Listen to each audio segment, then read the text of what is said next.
Hi, my name is Tzeng. I attend the University of Michigan, and I worked this summer with Professor Green and Chen, his doctoral student, with the Department of Macromolecular Sciences and Engineering. The project I worked on was called Phase Behavior of Thin Film Polymer Brush-Coated Homopolymer Systems. So I'd like to start this presentation off by explaining what a polymer nanocomposite is. Polymer nanocomposite consists of nanoparticles incorporated into a polymer matrix. What this does for the polymer matrix is it enhances certain properties, including the thermal, mechanical, optical, and electronic properties of the polymer. Because of these enhanced properties, nanocomposites have potential applications in a wide variety of fields, including electronics and biomedical engineering. The nanoparticles we used for our project were gold nanoparticles, synthesized using the Bruce method.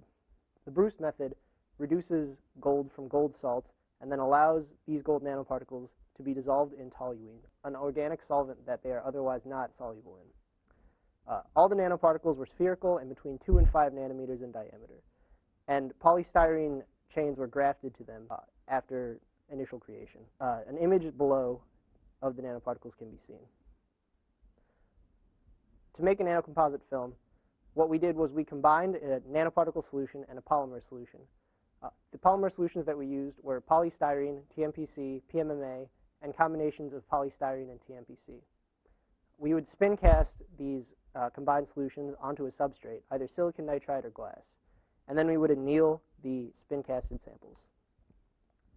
It was important for our study to control the thickness of the films. We wanted them to all be around 100 nanometers in thickness. To measure the thickness of the films, we used ellipsometry, which is shown below in the diagram. Essentially, a beam of light is reflected off of the sample, and the ellipsometer will take in the reflected light, analyze it, and determine the thickness based on that. If a film sample was not of the appropriate thickness, we could adjust the solution concentration or the rate at which the spin caster was running to make it so. What we were looking for in these samples was phase behavior. Typically, when a film is spin casted, nanoparticles are evenly dispersed throughout the polymer matrix. Sometimes, though, the nanoparticles in the polymer matrix will separate into two separate phases, and the nanocomposite will no longer be a homogeneous mixture. This is known as phase separation. Phase separation can be caused by certain brush polymer interactions, nanoparticle size, and interfaces in regard to thin films. In order to accentuate the phase behavior of the nanocomposites, we annealed them. We had two separate methods for annealing. The first is shown below. A heating stage allowed us to control the temperature, keep it at 25 degrees Celsius, and constantly feed toluene vapor, which would anneal the film, and nitrogen into the heating stage. The second method we used was much less controlled but much more aggressive.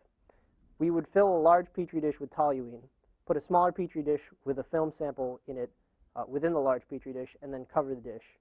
The evaporating toluene would then anneal the sample. As I said, this method was much more aggressive but much less controlled.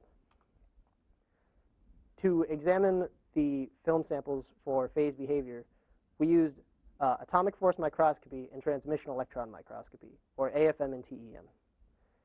AFM allowed us to examine the surface of the samples and took images on the nanometer to micrometer scale.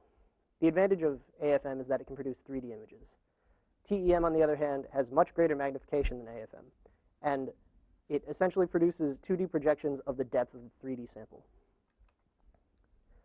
Here we have a sample image for an AFM'd sample. This sample is as cast, or AFM'd immediately after spin casting. The sample is gold 5, polystyrene 10, 13K PMMA. 5 is the diameter of the nanoparticles, and 13K PMMA is the polymer matrix used, 13K being the length of the chains in the polymer. On the left, we have the 3D image produced from the 2D image on the right. A great deal of black spots can be seen on the right image, and while these appear to be holes, they are actually just depressions in the surface of the sample. These depressions form naturally as part of the spin casting process. Here we have the same sample after being annealed using the less aggressive method for 60 hours. We can see that there are fewer depressions and that they are larger, and that the contrast between certain areas is much higher, suggesting some phase separation. This is a TEM image of a sample of the same nanocomposite after only 15 hours of annealing using the less aggressive method. We can see aggregation of particles, suggesting some phase separation in both images. For the future, we would like to obtain some depth profiles of some of the samples using other techniques, including secondary ion mass spectroscopy, which would essentially allow us to determine at what depth gold nanoparticles are in the samples. And we would also like to look at nanocomposites with larger concentrations of nanoparticles, perhaps as high as 50% if possible. I had a great time this summer working for Professor Green and Chelsea Chen, and I'd like to thank the SURE program and Green Lab for a great experience.